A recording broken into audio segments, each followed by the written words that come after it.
जय हिंद दोस्तों, स्वागत है आप लोगों का हमारे चैनल टारगेट विद अजय में। आज की इस वीडियो में हम लोग नायक 2.2 जीएस के प्रैक्टिस सेट नंबर 24 का हैंड रिटन नोट से अगले 20 मिनट के अंतर्गत सुपर फास्ट रिवीजन करने वाले हैं।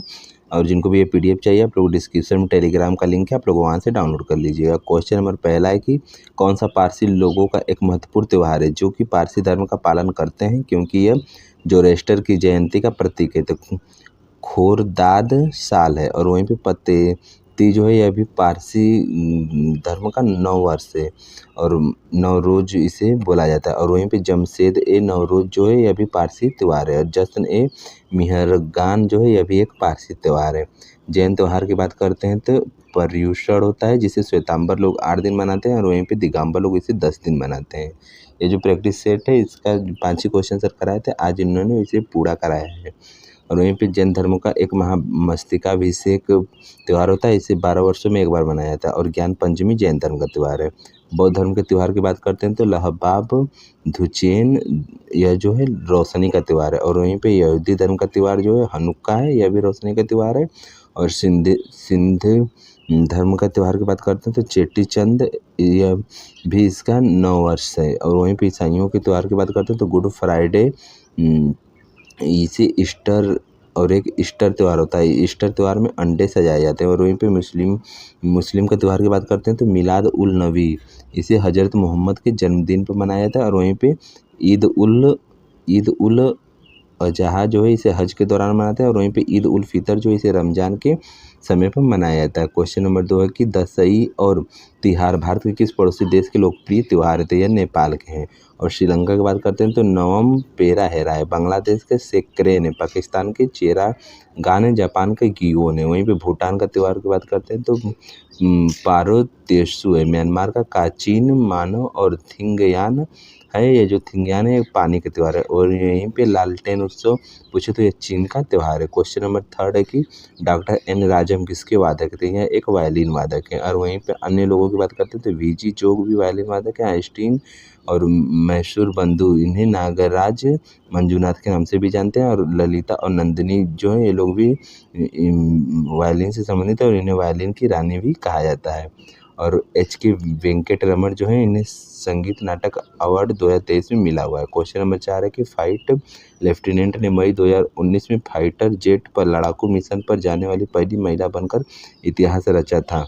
तो भावना कांत ने इतिहास रचा था। और यह जो है सेना अधिकारी के रूप में शामिल होने वाली पहली महिला कैडेट है।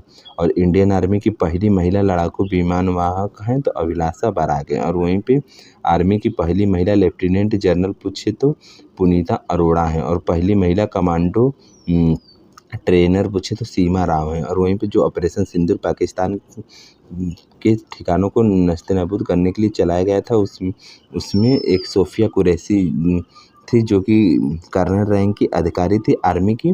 और वहीं बेमिका सिंह यह एयरफोर्स की विंग कमांडर थी। इन लोगों का नाम चर्चा में था। और वहीं पे क्वेश्चन नंबर 5 है कि राष्ट्रीय डोपिंग रोधी विधेयक 2021 भारत के किस क्षेत्र को लक्षित करता है? तो यह भारत के खेल क्षेत्र को लक्षित करता है। और इसका फुल फॉर्म है नेशनल एंटी डोपिंग एजेंसी। इसका स्थापना 24 नवंबर 2005 को हुआ था और इसका हेडक्वार्टर जो है नई दिल्ली में स्थित है। और वहीं पर वर्ल्ड एंटी डोपिंग एजेंसी की बात करते हैं तो जिसका नाम वाडा है, इसका स्थापना 1999 में हुआ था और इसका हेडक्वार्टर मॉन्ट्रियल कनाडा में स्थित है। अन्य एक संस्था है जिसका नाम है साई, जिसका हिंदी में अर्थ होता है भारतीय खेल प्राधिकरण। इसकी स्थापना 1984 में हुआ था और इसका हेडक्वार्टर जो है नई दिल्ली में स्थित है। और यह युवा मामले और खेल मंत्रालय के अधीन आता है। नेशनल क्रिकेट एकेडमी की बात करते हैं तो इसकी स्थापना 2000 में हुआ था और इसका हेडक्वार्टर बेंगलुरु में स्थित है। और वहीं पे राष्ट्रीय खेल नीति कब आई थी? तो यह 1984 में आई थी। और 2014 में एक टॉप्स योजना आई थी। इसका फुल फॉर्म है टारगेट ओलंपिक पोडियम स्कीम है। क्वेश्चन नंबर 6 है कि बर्डी ईगल और अल्बाट्रास किस खेल के शब्द हैं? तो ये सब गोल्फ के शब्द हैं। अन्य गोल्फ के शब्द की बात करते हैं तो टी बॉक्स, डफ और एप्रेन और बोगी, ये सब गोल्फ के शब्दावलियाँ हैं। और वहीं पे गोल्फ की कप या फिर ट्रॉफी की बात करते हैं तो वार्कर कप और सर्किट कप और डिनहिल कप और राइडर कप, ये सब गोल्फ के कप हैं। शूटिंग से संबंधित शब्दावलियों की बात करते हैं तो बुल्स आइज और मजल फलग है। और ब्रिज गेम की शब्दावली डमी और मास्टर पॉइंट है। बिलियर्ड्स की पूल और क्यू और कुशन है। कुश्ती की नेंसल और ह्यू है। और वहीं पे पोलो की शब्दावली की बात करते हैं तो मैलेंट डिटूर है। क्वेश्चन नंबर 7 है कि ए मूवेबल फीस्ट के लेखक हैं, तो ए मूवेबल फीस्ट के लेखक अर्नेस्ट हेमिंग्वे हैं। इनकी एक और पुस्तक है ए फेवल, और वहीं पे अर्नेस्ट हेमिंगल जो थे इन्होंने थ्योरी ऑफ ओमिशन दिया था, जो कि बर्फ का 9/10 हिस्सा अंदर रहता है, 9 हिस्सा अंदर रहता है और 1/10 हिस्सा दिखाई देता है। वह थ्योरी को ही थ्योरी ऑफ ओमिशन कहते हैं। और रोनाल्ड डाहल ने Charlie and the chocolate factory पुस्तक लिखी है। और वहीं पे आर्थर सी क्लार्क ने ए स्पेस ओडिशा पुस्तक लिखी है। और मार्गरेट एटवुड ने द टेस्टामेंटा पुस्तक लिखी है। और जेके रोलिंग ने हैरी पॉटर्स और हार्मियर्स ग्रेंगर 2025 में यह पुस्तक आई है। और क्रिसमस एट होगवार्ट्स पुस्तक लिखी है। क्वेश्चन नंबर 8 है कि राज्यों का गठन, तो उनमें से उत्तराखंड की बात करते हैं तो इसकी स्थापना 9 नवंबर 2000 को हुई थी और झारखंड की 15 नवंबर 2000 की स्थापना हुई थी। और अरुणाचल प्रदेश का 20 फरवरी 1987 की स्थापना हुआ था। मिजोरम का 1987 में, गोवा का 30 मई 1987 में, सिक्किम की स्थापना 26 अप्रैल 1975 में, तेलंगाना का 2 जून 2014 की स्थापना हुआ था, आंध्र प्रदेश का 1 अक्टूबर 1953 में स्थापना हुआ था और यह भाषाई आधार पर बनने वाला पहला राज्य था। और वहीं पे 21 जनवरी 1972 में पूछे तो त्रिपुरा, मेघालय और मणिपुर का स्थापना हुआ था। और 1 नवंबर को कितने राज्यों का स्थापना दिवस है, तो 7 राज्य और 2 यूटी का, जो 2 यूटी उनका नाम है पुडुचेरी और लक्षद्वीप है। क्वेश्चन नंबर 9 है कि कोड ऑफ सिविल प्रोसीजर कब आया था, तो ये 1859 में आया था। और इंडियन पिनल कोड 1860 में आया और क्रिमिनल प्रोसीजर कोड 1862 में आया था। और पुलिस एक्ट जो है ये 1861 में आया था। इसमें से जो आईपीसी है इसके स्थान पर बीएनएस आ गया, यानी कि भारतीय न्याय संहिता, और सीआरपीसी जो था इसके स्थान पर बीएनएस, इसका फुल फॉर्म है भारतीय नागरिक सुरक्षा संहिता। ये दोनों आ गए हैं, तो इससे राष्ट्रपति ने इनको मंजूरी 25 दिसंबर 2023 को दी थी और यह लागू 1 जुलाई 2024 से हुए थे। और वहीं पर भारतीय शासन अधिनियम जो है यह 1872 का है। क्वेश्चन नंबर 10 है कि किस तारीख को पहली बार किसी भारतीय मुख्यमंत्री ने स्वतंत्रता दिवस पर राष्ट्रीय ध्वज फहराया था, तो 15 अगस्त 1974 को फहराया था। और फहराने वाले तमिलनाडु के सीएम एम करुणानिधि थे। और गणतंत्र दिवस पर झंडा केंद्र में राष्ट्रपति फहराते हैं और राज्य में राज्यपाल फहराते हैं। और वहीं स्वतंत्रता दिवस पर झंडा केंद्र में प्रधानमंत्री फहराते हैं और राज्य में सीएम फहराते हैं। और एक राष्ट्रीय ध्वज संहिता जिसे एनएससी कहा जाता है, यह 2002 में आया था। और किस केस में यह आया था, नवीन जिंदल केस में इसे लाया गया था। और वहीं पे राष्ट्रीय सम्मान और अपमान रोकथाम एक्ट 1971 में आया था। क्वेश्चन नंबर 11 है कि संविधान अधिनियम में किस संशोधन के फलस्वरूप भारत में राष्ट्रीय न्यायिक नियुक्ति आयोग की स्थापना हुई, तो 99वें संविधान संशोधन 2014 से हुआ था। और वहीं पर 100वां संविधान संशोधन 2015 में जो हुआ था, इससे भारत बांग्लादेश भूमि समझौता हुआ था, इसे 3 बीघा कॉरिडोर भी कहा जाता है। नेक्स्ट है कि 103वां संविधान संशोधन जो है ईडब्ल्यूएस के लिए था। और वहीं पे 69वां संविधान संशोधन 1991 में एनसीआर बना था। और 70वें संविधान संशोधन 1992 से राष्ट्रपति के चुनाव में दिल्ली और पुडुचेरी की विधानसभाओं को भाग लेने का अधिकार दिया गया था। क्वेश्चन नंबर 12 के अकबर के समय की प्रमुख घटनाएं, तो उसके समय में उज्बेक विद्रोह 1565 में हुआ था। और दाग व्यवस्था शुरू किया था तो 1574 में, कश्मीर विजय 1586 में प्राप्त किया था। और दास प्रथा समाप्त 1562 में हुए थे। वहीं पर तीर्थ यात्रा कर समाप्त 1563 में हुआ था। और जजिया कर खत्म 1564 में किया था। और इबादत खाना बनाया था 1575 में। दीन इलाही धर्म शुरू किया था तो 1582 में। और 10 साल प्रथा को शुरू किया था तो 1582 में ही 10 साल प्रथा को भी शुरू किया था। और 10 साल प्रथा के जनक की बात करें तो टोडरमल था। और वहीं पर मजहर प्रथा शुरू किया था 1579 में। और मनसबदारी प्रथा 1575 में शुरू किया था। अकबर के जन्म की बात करते हैं तो 1542 में इसका जन्म हुआ था और इसकी मृत्यु 1605 में हुई थी। और इसका राज्याभिषेक जो है 1556 ईस्वी में पानीपत के द्वितीय युद्ध से हुआ था, और जो कि पानीपत का द्वितीय युद्ध अकबर वर्सेज हेमू के बीच में लड़ा गया था। क्वेश्चन नंबर 13 है कि मुगल बादशाह अकबर के शासनकाल में किस ग्रंथ का बाह अल असमार के शीर्षक से फारसी अनुवाद किया गया है, तो राजतरंगड़ी का किया गया है। और राजतरंगड़ी के लेखक कल्हड़ है। इसमें जम्मू कश्मीर का 1151 ईस्वी तक का इतिहास लिखा गया है। और इसका बाह अल असमर के शीर्षक से फारसी अनुवाद करने वाले कौन थे, तो उनका नाम है मोहम्मद शहबाज। शाहबादी है। अकबर के समय में उसने एक अनुवाद विभाग बनाया था जिसका नाम मकबत खाना था और यह फतेहपुर सीकरी में था और इसका अध्यक्ष फैजी था और उपाध्यक्ष अब्दुल रहीम खाने खाना था। और वहीं पे राज तरंगड़ी का बाह अल असमर नाम से किसने किया था, तो मोहम्मद शाहबादी ने किया था। और पंचतंत्र जो था इसके लेखक विष्णु शर्मा है और इसका फारसी अनुवाद अनवर ए सुहेली ने किया था और अबुल फजल ने फारसी अनुवाद इसका अनहर ए सुहेली नाम से अब्दुल फजल ने किया था। और वहीं पे अकबरनामा जो है इसे अब्दुल फजल ने लिखा था, इसने इसे टोटल 3 भागों में लिखा था और तीसरे भाग का नाम आइन अकबरी है। और वहीं पे महाभारत का फारसी अनुवाद बदायूनी ने किया था। नेक्स्ट है कि अकबर के विरुद्ध जौनपुर से फतवा जारी करने वाला उलेगा सदस्य कौन था, तो मुल्ला याजदी था। और वहीं पे यह 1579 में हज यात्रा के कारण इसे जारी किया था। और विजय अभियानों की बात करते हैं अकबर की, तो मालवा विजय उसने 1561 में किया था, मेर विजय 1562 में किया था, चित्तौड़ विजय 1562 में किया था और सिंध अभियान 1591 में किया था। और वहीं पे हल्दी घाटी का युद्ध 1576 में लड़ा गया था और गुजरात अभियान 1571-72 में हुआ था और इसके उपलक्ष्य में इसने बुलंद दरवाज़ा बनवाया था। और उसके बाद अकबर का अंतिम अभियान 1601 ईस्वी में हुआ था। क्वेश्चन नंबर 15 के अकबर के दरबार के महानतम चित्रकारों में से एक जिसे बादशाह ने टकसाल का अधिकारी नियुक्त किया था कौन था, तो वह दशवंत था। और अब्दूस समंद जो था इसे मुल्तान का दीवान बनाया था। और वहीं पे चांदी का एक चौकोर सिक्का चलाया था, उसका नाम जलाली था। और वहीं पे सोने का सिक्का चला था, उसका नाम संसव था, जो कि 1 किलोग्राम तक का सिक्का था। क्वेश्चन नंबर 16 के अकबर ने किसी मलिक उस शुअरा की पदवी प्रदान की थी, तो फैजी को प्रदान की थी और यह एक गणित टीचर था। और वहीं पे कवि प्रिय की उपाधि दी थी, बीरबल को दिया था। और ब्रह्मा उपनाम से कविता लिखता था, तो बीरबल ही लिखता था। और वहीं पे जैन आचार्य हरिविजय सूरी को उपाधि दी थी, जगत गुरु की उपाधि दी थी। और जैन आचार्य जीन चंद सूरी को युग प्रधान की उपाधि दिया था। और अकबर ने सूर्य नमस्कार किससे सीखा था, तो दस्तूरजी राणा से सूर्य नमस्कार सीखा था। क्वेश्चन नंबर 17 है कि दीन ए इलाही अकबर की मूर्खता का स्मारक था, बुद्धिमत्ता का नहीं, किसका कथन था, V.A. स्मिथ का था। और वहीं पे जो दीन ए इलाही था इसे 19 लोगों ने अपनाया था और इसमें से एकमात्र हिंदू बीरबल था। नेक्स्ट है कि जब्ती प्रणाली जो था इसे टोडरमल ने लाया था और इसने भूमि को 4 प्रकारों में बांटा था, जिसका नाम था पहला पोजल भूमि, दूसरा पर्ती भूमि, तीसरा बंजर भूमि, चौथा चांचर भूमि। इसमें जो पोजल भूमि होती थी ये सर्वाधिक उपजाऊ भूमि होती थी।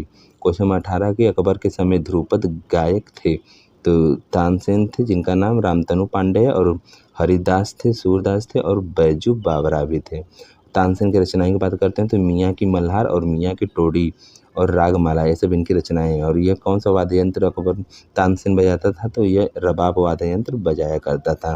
क्वेश्चन नंबर 19 है कि कौन संसार की सबसे बड़ी पोतवाहक नहर है, तो स्वेज नहर है। और इसका निर्माण पूछे तो 1800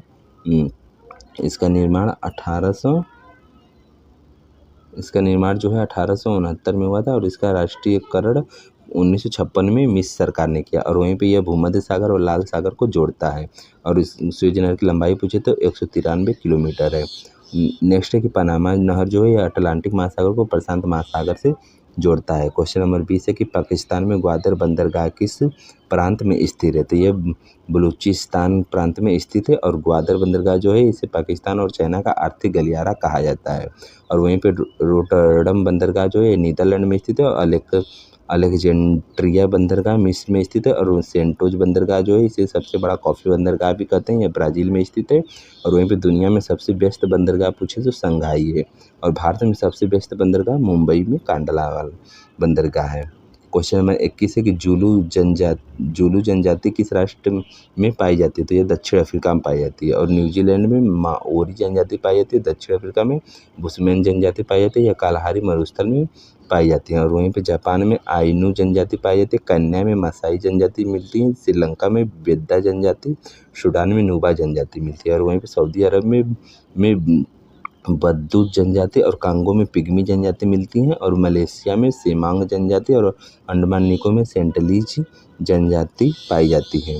क्वेश्चन नंबर 22 है कि विश्व के 7 अजूबों के नाम हैं, तो उसमें से एक ताजमहल है जो कि भारत में स्थित है, और दूसरा जो है जॉर्डन के पेट्रा है, और तीसरे नंबर पर चीन की विशाल दीवार है, और चौथा है माचू पिच्चू जो कि पेरू का है, और पाँचवें नंबर पर रोम कोलेजियम रोम का कोलेजियम है जो कि इटली में है, और वहीं पे क्राइस्ट रिडीमर प्रतिमा भी है जो कि ब्राज़ील का है, और सातवें नंबर पर चेचेन पिरामिड है जो कि मेक्सिको का है, और आठवें नंबर पर जो कि हाल ही में शामिल हुआ है यह अंकोर वाट का मंदिर है। यह जो है ये विष्णु भगवान को समर्पित है, और यह दुनिया का सबसे बड़ा मंदिर है, और यह कंबोडिया देश में स्थित है, और इसका निर्माण खेमर शासक के सूर्यवर्मन सेकंड ने किया था।